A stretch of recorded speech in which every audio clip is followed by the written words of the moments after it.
أشهد أن لا إله إلا الله وحده لا شريك له وأشهد أن محمدا عبده ورسوله أما بعد فأعوذ بالله من الشيطان الرجيم بسم الله الرحمن الرحيم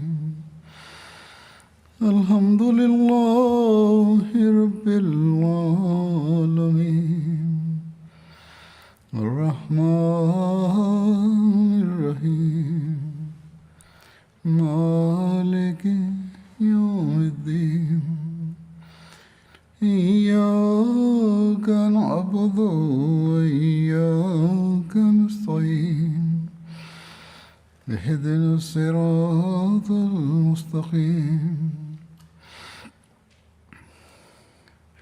صراط الذين أنعمت عليهم غير المغضوب عليهم ولا الضالين. Bismillahirrahmanirrahim. Hazreti Halifatul Mesih peti, da Allah bude njegov pomagač, je rekao, kao što sam spomenuo na prošloj hudbi, da ću danas da nastavim i govorim o borbama koje su se desile u toku hilafeta Ebu Bekra radijallahu anhu, što se tiče Perzijaca. Zatu Salasel borba ili borba Kazima. Borba se odvila u Muharremul Haram 12. posle Hidžre. Također je poznata kao borba Hafi. Također je poznata kao borba znači lanaca, to je zbog toga što su se Perzijci jedni za druge svezali lancima u toku te borbe, tako da oni ne mogu bježati. Neki istoričari ne prihvataju ovu battle salasul, ovu borbu, kao da je to istiniti događaj. Blizu Kazima mjesta Perzijci i muslimani su se znači borili i također je poznata borba kao Kazima zbog tog mjesta. To je grad koji je prema Basra i Bahreinu. I zato što je Hafir mjesto bilo blizu, također se ova borba naziva i borba Hafir. Hazreti Halid bin Velid je bio glavni komadant za muslimane, a Hurmus je bio komadant Perzijaca. 1800 boraca je bilo u muslimanskoj armiji. A kao što sam spomenuo ranije, Hurmaz je bio guvernir te regije i imao je najveći status među tim ljudima. Od svih tih perzijskih vođa on je imao najveći status. Tradicija u Iranu je bila da ako neko ima veliki status, nosi neke posebne kape. I što im je bio veći status po porijeklu ili imovini i imućnosti, oni su nosili sve te bolje kape na glavi. I rečeno je da 100.000 dirhama najskuplja kapa je koštala. I znači osobe sa najvećim tim statusom su mogle da nose te takve kape. I prema tome možemo da vidimo koliki je njegov status bio od toga Hurmaza, da je njegova kapa koštala 100.000 dirhama. Perzijci su mu dali veliku čast, ali Arapi koji su živjeli tu na toj granici između Arabije i Perzije nisu ga voljeli zato što je on njih, nije ih tretirao sa ravnopravno. Ovi Arapi znači nisu bili muslimani, ali kad bi govorili uvijek u vezi neke osobe koja ima vrlo znači slab moral, oni bi znači njegovo ime spominjali. Toliko oni njega nisu znači podnosili. I na primjer govorili ta osoba je znači još gora od Hurmaza. I znači u svakom slučaju Hurmaz je često imao znači neke konflikte s njima, a također i sa Indijcima na moru. Hazreti Halid bin Velid prije nego što je krenuo iz Jamame napisao je pismo Hurmazu u kojem je glasilo znači da bude poslušan i bit će znači zaštićen ako prihvati da plaća džiziju, cijela njegova znači nacija će biti zaštićena. I kad je Hurmaz dobio ovo pismo od Hazreti Halida radijallahu anhu, on je to podijelio sa svojim, znači pokazao ga je njegovom kralju i onda je pripremio armiju i krenuo je da se bori protiv Hazreti Halida radijallahu anhu. Išao je žurno, znači, ali se nije sreo sa Hazreti Halidom na putu i saznao je da su muslimani u Hafi mjestu se znači došli i onda je krenuo prema ovom mjestu Hafir, okrenuo se s tog puta. To je mjesto između Medine i Basre. I znači onda je svoju poredao vojsku sa desne strane i lijeve je stavio svoju braću, to jeste Hurmaz, Ubaz i Anušđan su se zvali, njegova braća. I Perzijci su se znači prema ovome hadisu svezali jedni za druge sa lancima. I onda kad su i neki vidjeli, rekli su vi pomažete neprijateljima protiv vas sa ovakvom strategijom kad ste se svezali jedni za druge. I rekli su im da ovo nije dobro i da trebaju da to znači da se odvežu jedni od drugih. Kako god, oni koji su to već uradili, rekli su da mi znamo da vi hoćete da pobjegnete, zato sa ovome našem načinu protivite. Kad je Hazreti Halid radijallahu anhu čuo da je Hurmuz došao, krenuo je znači prema njemu i oni su tu kamp u tom mjestu napravili. Hurmuz je znači uzeo kontrolu vode. Hazreti Halidov kamp je bio na mjestu gdje nije bilo vode i to su mu i rekli da tu nema vode i onda su rekli da moraju nešto da urade u vezi toga da i oni oduzmu tu eriju gdje se voda nalazila. I onda su oni znači skinuli svoje te stvari sa svojih jahaćih životinja i krenuli su znači prema neprijateljima. Allah dželešanuhu je dao kišu i padala je, došla je iza muslimana i to im je dosta pomoglo. Hurmuz je htio znači da prevari Hazreti Halida sa ovom novom strategijom, da napadne Hazreti Halida, ali ostavio jednu jedinicu da iznenada napadnu ih poslije. I kada su se znači suočili, Hazreti Halid je sišao sa svog konja, također je i Hurmuz i oni su izašli kao na dvoboj. Hazreti Halid radijallahu anhu je znači prišao bliže i počeli se znači da bore jedan protiv drugog. I Hazreti Halid je znači tad bio jači, ali su od Hurmaza njegovi vojnici onda znači napali. I znači pravilo je bilo borbe, ako dvojica izađu na dvoboj, drugi ne smiju prilaziti, to su bila pravila te borbe, ali su oni to prekršili. Ali opet Hazreti Halid radijallahu anhu je bio u stanju i ubio Hurmuza. Kad je Hazreti Kaka vidio šta su Hurmuzovi vojnici radili i on je onda njih napao. I Perzijci su tad pobjegli.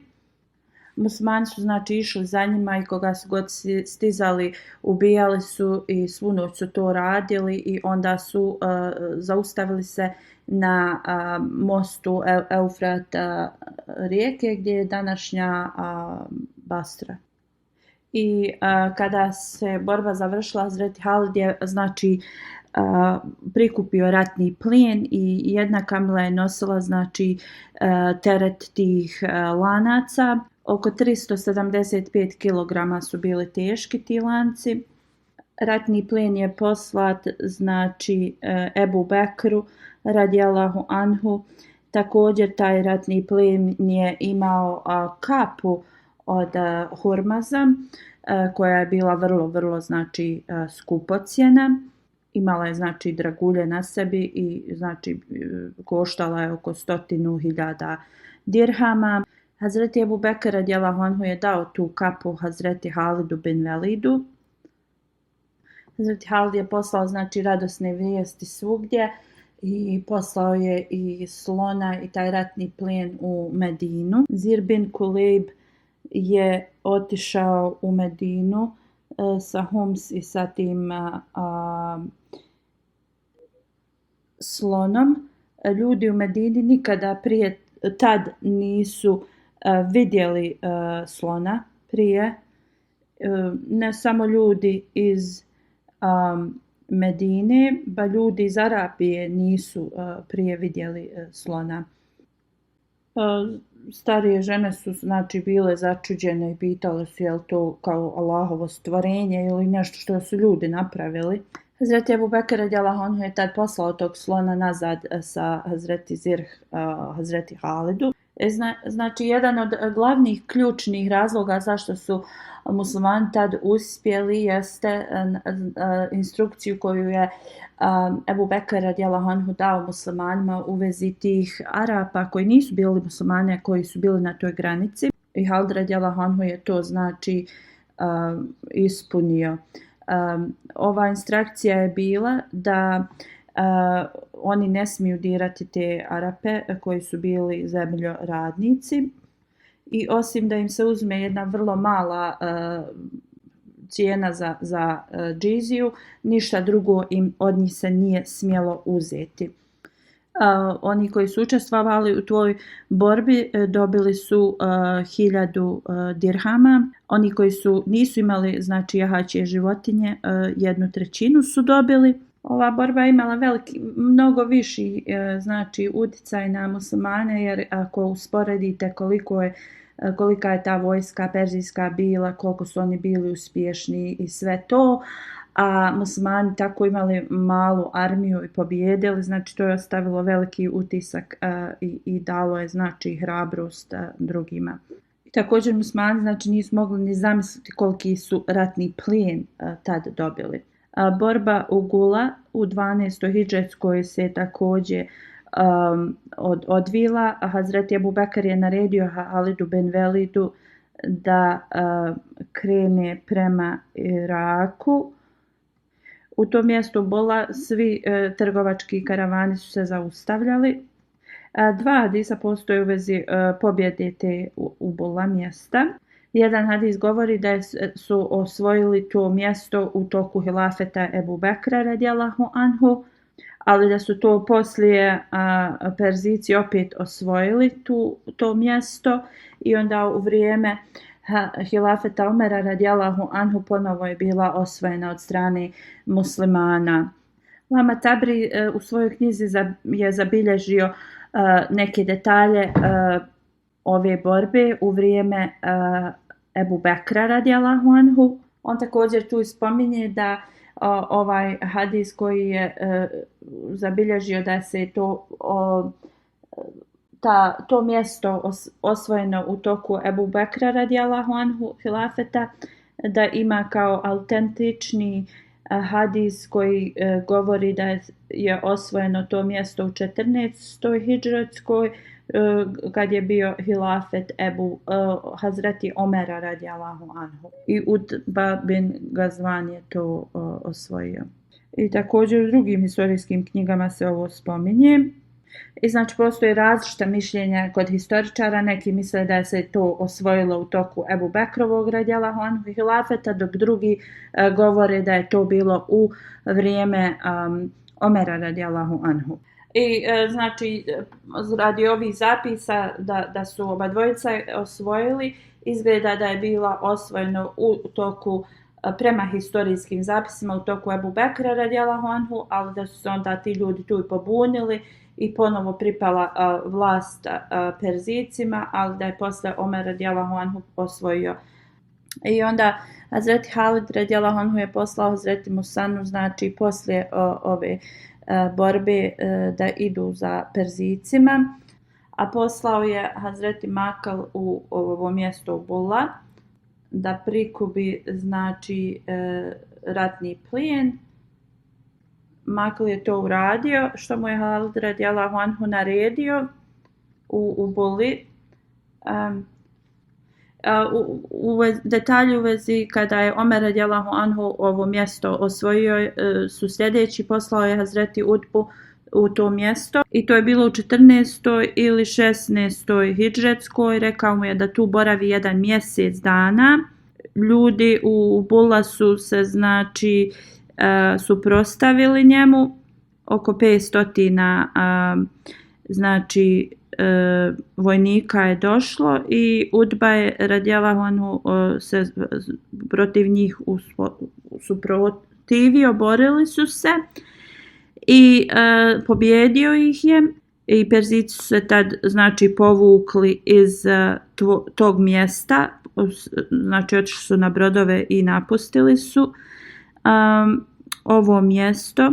I onda ovaj cijeli grad je bio ostavljen muslimanima. I muslimani su tad također našli dosta ratnog plijena. Muslimana je bilo 300 u toj vojsci i oni su podijelili taj ratni plijen. Bitka Mazar se odvila u Saferu 12. hidžretskoj. Mazar se nalazi u Basri. U tom periodu svi su znači učili sljedeće, u stvari recitovali kao u mjesecu Saferu svaki pobunjenik će da bude ubijen i kao njihov kraj će da bude. Hurmuz znači se je borio u borbi sa Lasel protiv Halida bin Velida. Hurmuz je tražio pojačanje od svog cara. Karim je bio taj koji je došao od tog cara da pomogne Hurmuzu, ali oni su samo stigli do tog mjesta Mazar kad su dobili znači informacije da je Hurmuz bio pobjeđen i znači da je on poginuo. I znači ostatak te Hurmuzove armije je došao u to mjesto Mazar i susreli su se s ovim Karim poglavicom ili komandantom. I Karim, taj komandant je rekao ovim što su pobjegli iz Hurmuzove armije da moraju da se pripreme za borbu, jer ako sada opet pobjegnu nikad se kao neće dobiti šansu da se bore, i onda su jedni drugima kao pomogli da se pripreme za tu borbu. I znači nova armija se formirala. I taj jedan vojnik koji je bježao rekao Karin je sad naš komandant i kao nadamo se da će nam Bog dati pobjedu nad neprijateljima, to jeste muslimanima u tom slučaju. I kao na taj način mogu da se malo poprave. I oni su tu u Mazaru se pripremali.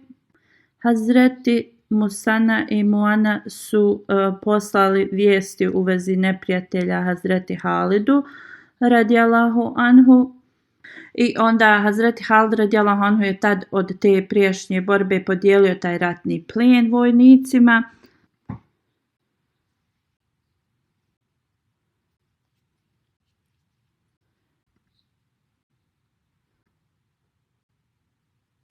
Poslao je vijesti Hazreti Ebu Bekru radijallahu anhu tad u vezi pobjede i poslao je također informacije da armija koja je pobjegla iz te borbe Zatul Salasel se pridružila drugom perzijskom komandantu Karin i oni čekaju u tom novom mjestu i pripremaju se za borbu. I onda je Hazreti Halid krenuo sa svojom armijom u Mazar da se suprotstavi tom Karin. I onda su se oni tu znači borili i Karin je izašao kao na dvoboj. Hazreti Halid i Makel su izašli da se suprotstave njemu. I kako god Hazreti Makel je bio brži i suprotstavio se Karinu i ubio ga je tu. Hazreti Asin je ubio Anušđan,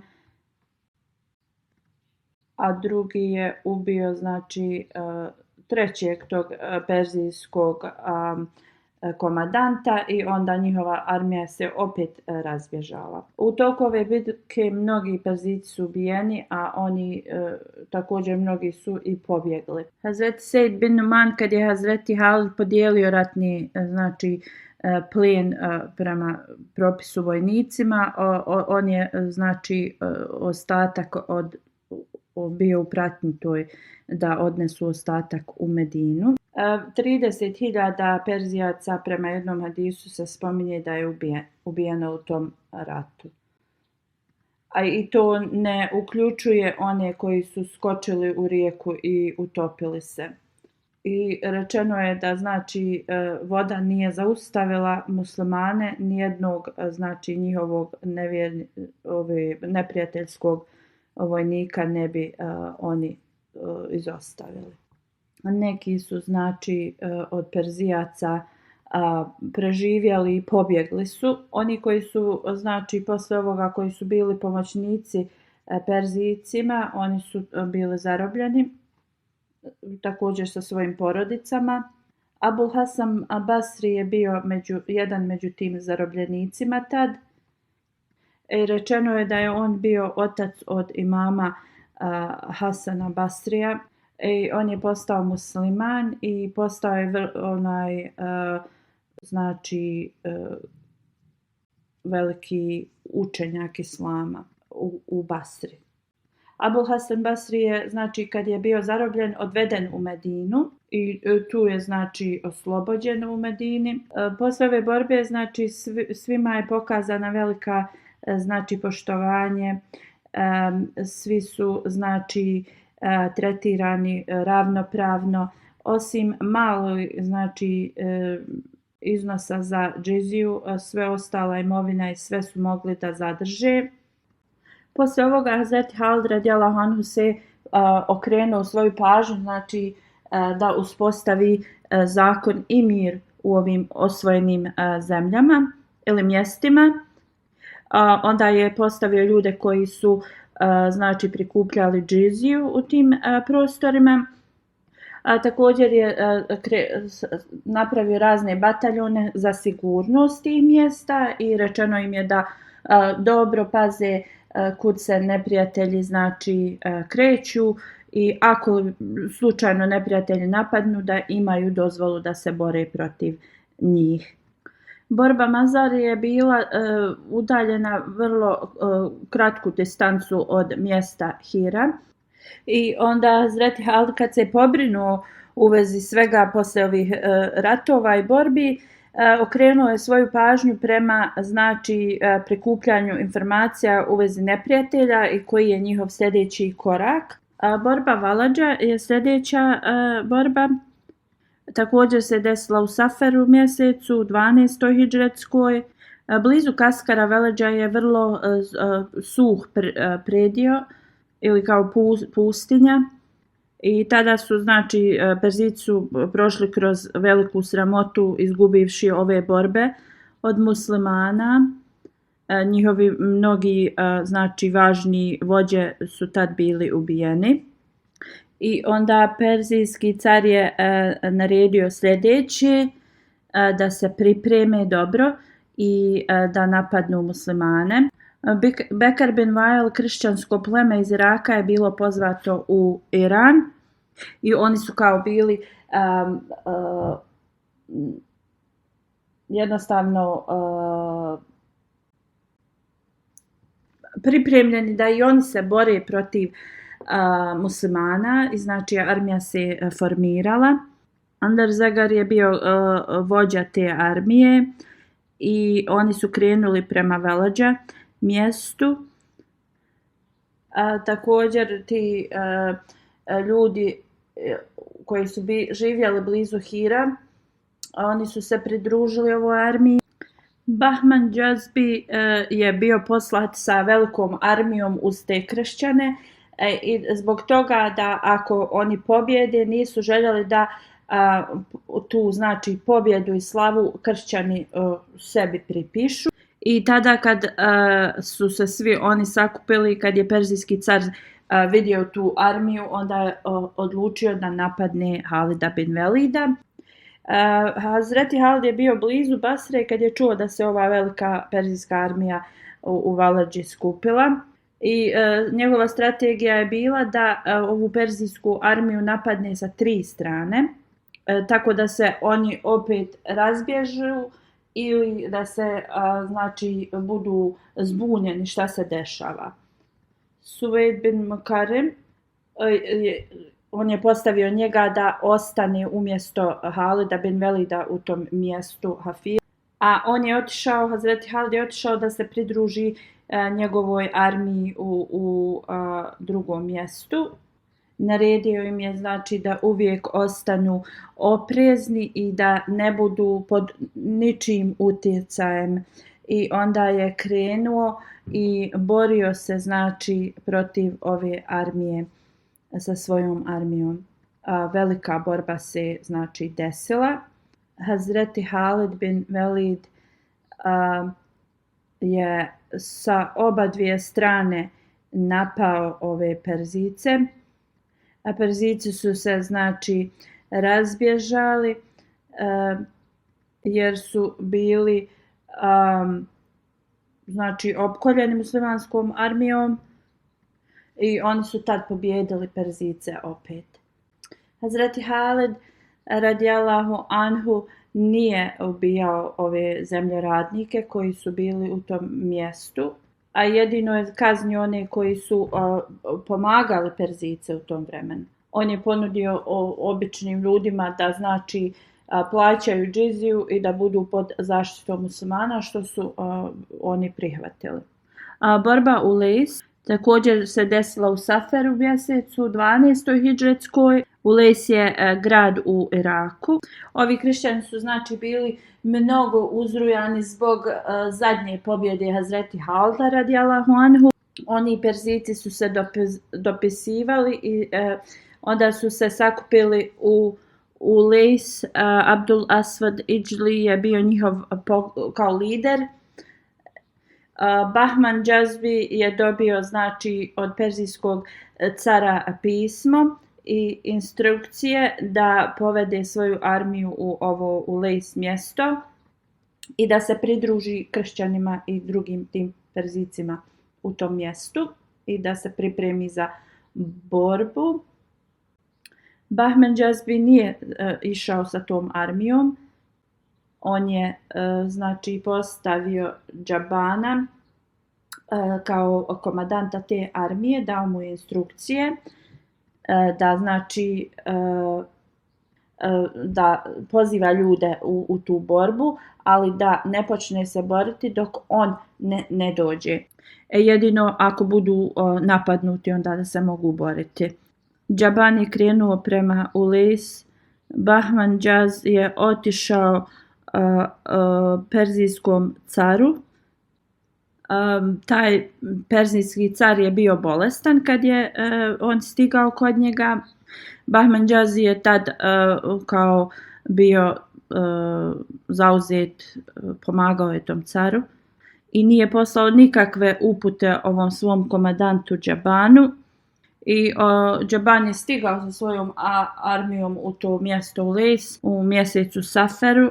Mnogi su se kršćani i ta plemena pridružila njemu. I kad je Hazreti Halid čuo u vezi ovoga, on je krenuo da napadne njih, ali nije imao informaciju u vezi ovog Džabana i njegove armije. Hazreti Halid je krenuo znači da se bori protiv ovih Arapa i ovih kršćanskih plemena. Kako god, on se tu borio sa ovim Džabanom, Perzicom. Kad je Džaban došao u Lejs mjesto, pitali su ga kao da li trebaju da idu da prikupe informacije u vezi muslimana ili da jedu. Znači pitali su ga šta trebaju, da li da idu da se bore odmah ili da jedu, koje su njegove upute. Džaban je rekao ako opozicija znači ne napada, onda oni trebaju da ostanu mirni. Kako god, Džaban im je rekao da ima osjećaj da će napasti ih iznenada muslimani, ali ovi ga nisu slušali i oni su znači prostrli svoja platna i hranu su izvadili i svi su sjeli da jedu. Hazreti Halid je tu stigao, znači oni su stovarili svoje stvari i odmah je krenuo u napad, stavio je bataljon iza da ga štiti i uzvikivao je gdje je Abdžer, gdje je Abdulasvad, gdje je Malik bin Ejs. Osim Malika svi su znači ostali tihi, nisu ništa govorili. I on je ustao, taj Malik, prema Halidu bin Velidu radijallahu anhu da se bori protiv njega i Halid radijallahu anhu ga je upitao osim svih znači ovih ljudi šta je tebi dalo kao hrabrost da se boriš protiv mene, jer nemaš snage da ti se boriš protiv mene. I onda ga je Hazreti Halid ubio radijallahu anhu. Arapi su tad ustali, nisu znači imali vremena ni da jedu. Džaban je rekao svom narodu da li vas ja nisam upozorio u vezi da jedete. I rekao je tako mi Boga nikada nisam se više bojao nijedne borbe kao što se bojim današnje. I Perzijci su rekli kao ostavit ćemo ovu hranu sad za sad, kad pobjedimo muslimane onda ćemo se vratiti kao da jedemo. Džaban je rekao tako mi Boga to ne izgleda da će se to desiti, izgleda kao da ste vi ovu hranu postavili za njih da jedu. I onda im je rekao slušajte me dobro, otrujte tu hranu, ako budete pobjednici, znači samo ćete izgubiti tu hranu, nemojte je jesti, a ako oni budu pobjednici, kad dođu, ješće tu otrovanu hranu. Kako god ovi ljudi su bili toliko znači sigurni da će oni biti pobjednici i rekli su da to nema potrebe da se to radi, oni će vrlo lako pobijediti ovu borbu i onda će jesti svoju hranu. Hazreti Halid je onda organizovao svoju armiju na istu strategiju kao u prošloj borbi. Perzijci su također čekali ovoga Bahmana da dođe sa svojom velikom armijom im na ispomoć. Kako god, Bahman nije ni rekao ni kralju šta se dešava zato što je bio bolestan, taj njihov car perzijski, niti je krenuo na ispomoć ovoj vojsci. Nije imao nikakvu komunikaciju sa ovom armijom koja je došla da se bori protiv muslimana. Muslimani se tad dobro borili i onda historičar piše da prvo su kršćani u toj borbi napali, ali njihov poglavica, ili nije poglavica, vođa, komandant, taj Malik je odmah poginuo. I čim je znači on poginuo, oni su se odmah izgubili tu žar. Onda su Perzijci znači napali. Oni su kao nadali se da će im od Bahmana vojska doći da im pomogne. Borili su se. Muslimani su i također napadali, ali nisu bili znači uspješni. Kad je Hazreti Halid radijallahu anhu vidio da se ovi Perzijci bore i sve strategije koje je on imao znači iskoristio je, ali nisu znači popuštali. Hazreti Halid je tada digao svoje ruke i molio se dragom Allahu, rekao je Allah moj, ako nam daš pobjedu nad njima, neću ni jednog od njih sačuvati, ova će rijeka biti natopljena njihovom krvi i bit će crvena. Onda je Hazreti Halid svoja 2 bataljona poslao da napadnu sa skroz zadnje strane znači ovih neprijateljske armije. Onda su se Perzijci razbježali i onda su shvatili ili da se predaju muslimanima ili da pobjegnu. To im je bio izlaz. Hazreti Halid je naredio oni koji se predaju da ih ne smiju ubijati, a oni koji se znači i dalje bore da njih samo smiju ubijati.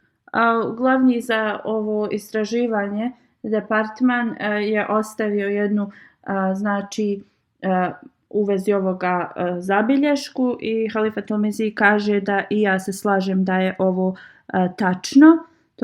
Tu glasi zabilježeno je da i Hazreti Halid, zato što kad se molio Allah dželešanu u ovoj dovi, rekao je da će svi u njih znači pobiti i baciti u tu rijeku i da je to poslije borbe i uradio i bacao je u tu rijeku i dan danas ta se rijeka kao poznata je po rijeka krvi, ali ovo ne izgleda da je istina to što su historičari kao zapisali, jer ne izgleda da je istina da je on zarobljenike ubijao na taj način i bacao u vodu. Ili ovi historičari su znači to previše preuveličali ili jednostavno su propustili neke detalje u ovoga. Ili da su to ti historičari koji žele što više da pripišu teror i što se kaže svakoj muslimanskoj borbi, pa su našli kao način ili mjesto gdje mogu da muslimane ocrne na ovakav način. Znači neki historičari jednostavno nisu naklonjeni prema muslimanima, jednostavno imaju te neprijateljski su nastrojeni i tako da kad znači pišu tu historiju jednostavno dodaju ovih znači neki stvari koje samo ocrne sliku muslimana. Jednostavno je moguće da su oni to dodali da je Hazreti Halid i zarobljenike kao poubijao i bacio u rijeku. Ali opet izgleda da su ovo samo stvari koje su dodate u historiju da bi slika muslimana bila ocrnjena. Jer jednostavno ne naoružani zatvorenici da budu ubijeni na ovakav način jednostavno ne ide prema islamskom učenju. Ali znači ne govorimo da nekad muslimani to nisu radili, ali u vremenu kada je poslanik sallallahu alejhi ve sellem bio živ i kada je Hulefaj Rašidin bili kao halife u tom periodu, te se stvari nisu dešavale. I ako znači proučavamo borbe u kojima je bio komandant Hazreti Halid bin Velid, onda možemo da vidimo da je uvijek, ako bi se bili zarobljeni, ako bi neko se predao, ako bi neko prihvatio vlast muslimana, uvijek bi im sačuvao njihove živote.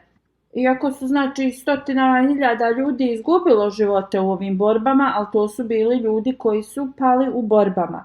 Znači, ali ako proučavamo ovo i karakter Hazreti Halida bin Velida radijallahu anhu, onda možemo da vidimo za svaku smrt koju je znači on uzrokovao da je bilo znači objašnjenje koje ne krši islamsko učenje.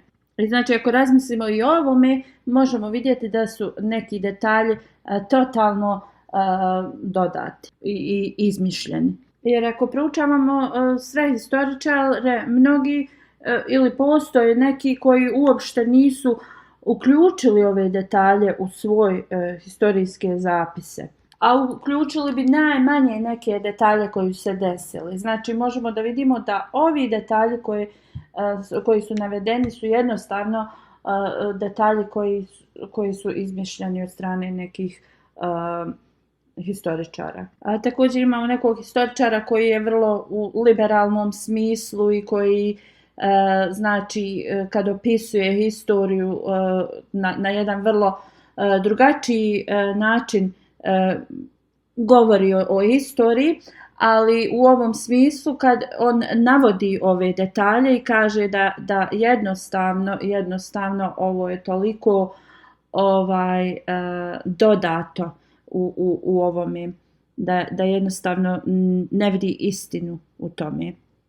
Nema sumnje da Halid radijallahu anhu nije se strogo ophodio prema neprijateljima i također se i prema zarobljenicima na vrlo strog način ophodio, ali da kažemo da ih je ubijao je vrlo neispravno.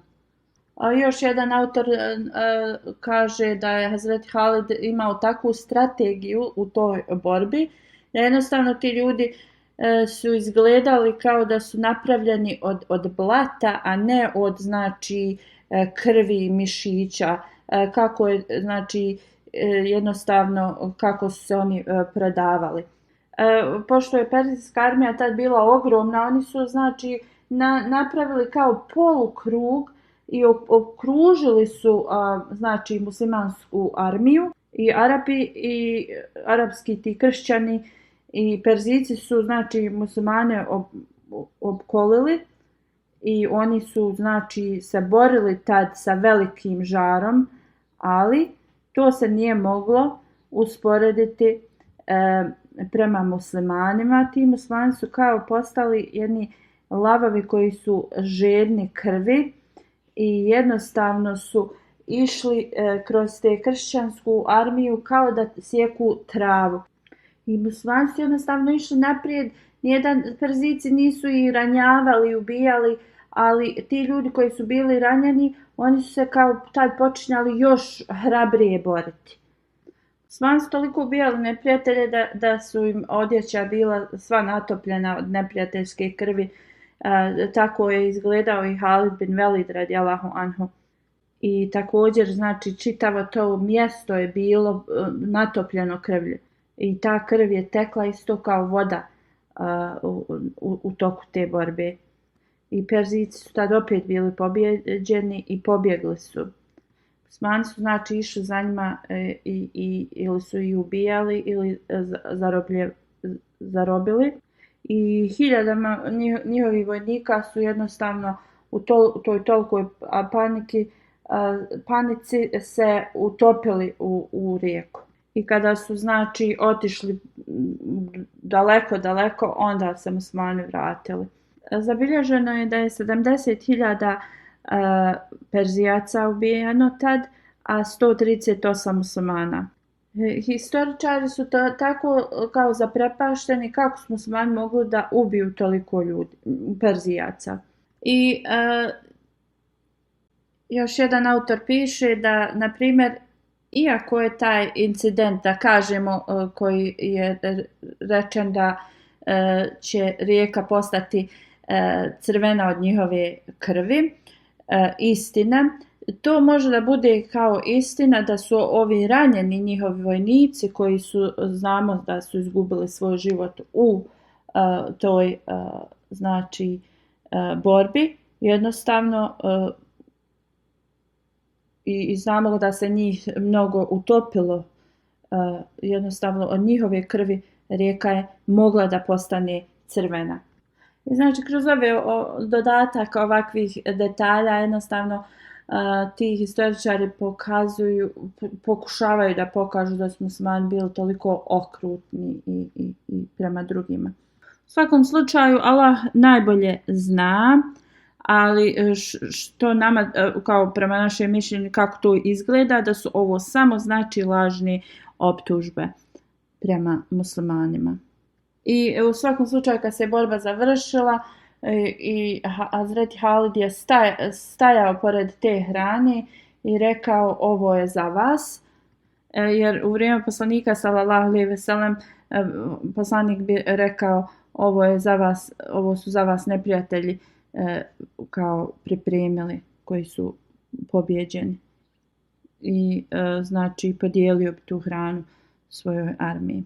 I muslimani su znači počeli jesti tu hranu za svoju večeru. 70.000 neprijatelja je bilo ubijeno, što je već spomenuto. Što se tiče pobjede u Envešija, zapisano je da je Allah Đelešanuhu bez borbe dao muslimanima znači pobjedu nad neprijateljima. Envešija je mjesto u Iraku i kada je u Lejsu Hazreti Halid završio, krenuo je prema ovom mjestu. Kako god prije nego što je stigao, ovi ljudi su pobjegli iz tog mjesta. Hazreti Halid je naredio da se sve znači prikupi iz tih mjesta, a Meša je grad sličan Hira. To mjesto Meša, taj prikupljeni ratni plijen, nikada dotad nisu imali ni iz bilo koje znači borbe prije toga.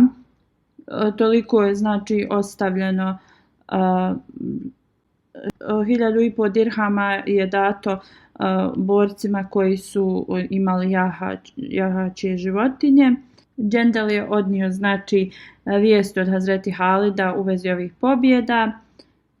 On je bio iz Idžel plemena. On je bio poznat kao vrlo hrabra osoba, kao osoba koja je služio kao vodič. On je došao kod Ebu Bekra radijallahu anhu i rekao mu je u vezi Ulejs pobjede i svih ovih pobjeda i također koliko ima zarobljenika i ratnog plijena. Također je spomenuo kako se Hazreti Halid radijallahu anhu znači uspješno borio.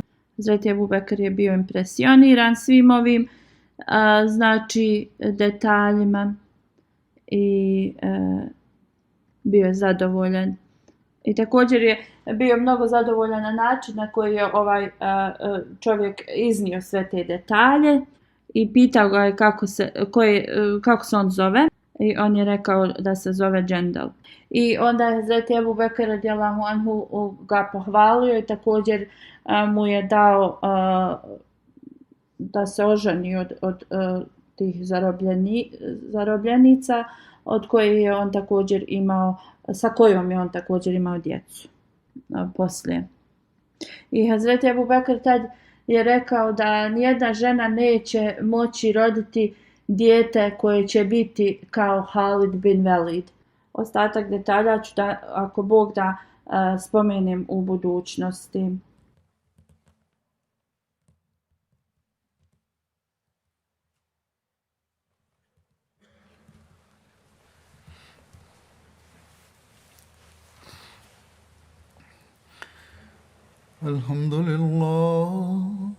الحمد لله نحمده ونستعينه ونستغفره ونؤمن به ونتوكل عليه ونعوذ بالله من شرور أنفسنا ومن سيئات أعمالنا من يهده الله فلا مضل له ومن يضلل فلا هادي له ونشهد أن لا إله إلا الله ونشهد أن محمدا عبده ورسوله عباد الله رحمكم الله إن الله يأمر بالعدل والإحسان وإيتاء ذي القربى